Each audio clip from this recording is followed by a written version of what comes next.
అమెరికాలో ఉంటున్న భారతీయ వీసాదారులకు అక్కడి ఎంబసీ ఒక కీలకమైన హెచ్చరికను జారీ చేసింది.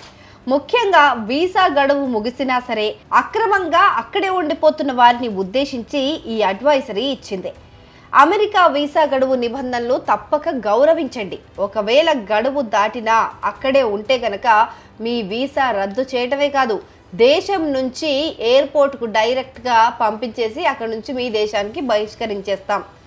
అంతేకాదు భవిష్యత్తులో కూడా అమెరికా వీసా పొందడానికి పూర్తిగా అర్హత లేకుండా చేస్తాము అని చెప్పి స్పష్టంగా హెచ్చరించింది. సో ఇలాంటి ఉల్లంఘనలు మీ భవిష్యత్తులో అమెరికా ప్రయాణాలు, చదువు, ఉద్యోగం పైన పర్మనెంట్గా ఎఫెక్ట్ చూపిస్తాయని గుర్తుంచుకోండి అని చెప్పి స్వీట్ వార్నింగ్ ఇచ్చేసింది.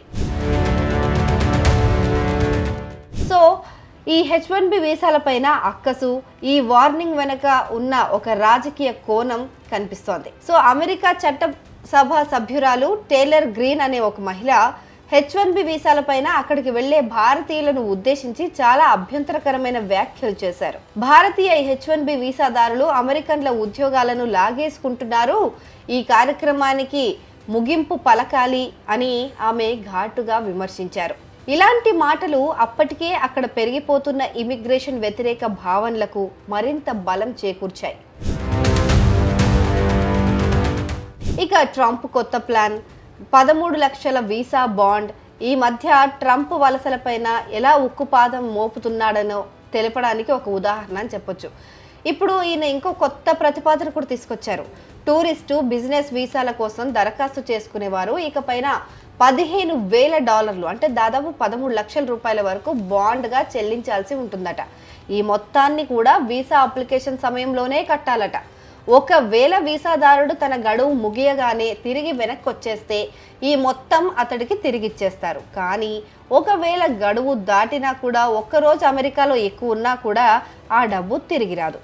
ఈ కొత్త నిబంధనలు విదేశీయులు అక్రమంగా దేశంలో ఉండకుండా నియంత్రించడానికి, దేశ భద్రతను పెంచడానికి ఉద్దేశించినవి అని ట్రంప్ యంత్రాంగం చెప్తోంది. ఇక మనం తెలుసుకోవాల్సినవి ఏంటంటే, మొత్తానికి అమెరికా ఎంబసీ ఇచ్చిన హెచ్చరిక, ట్రంప్ ప్రతిపాదిస్తున్న వీసా బాండ్, ఇవన్నీ కూడా అక్కడి ఇమిగ్రేషన్ విధానాలు ఎంత కఠినమవుతున్నాయి రోజు రోజుకు అని తెలియజేస్తున్నాయి. కాబట్టి ఎవరైనా సరే అమెరికా వెళ్ళాలనుకుంటే లేదా అక్కడ ఉంటే గనక ఈ ప్రతి నిబంధనను చాలా జాగ్రత్తగా పాటించాలి, తెలుసుకోవాలి. లేకపోతే భారీ మూల్యం చెల్లించుకోవాల్సి వస్తుంది.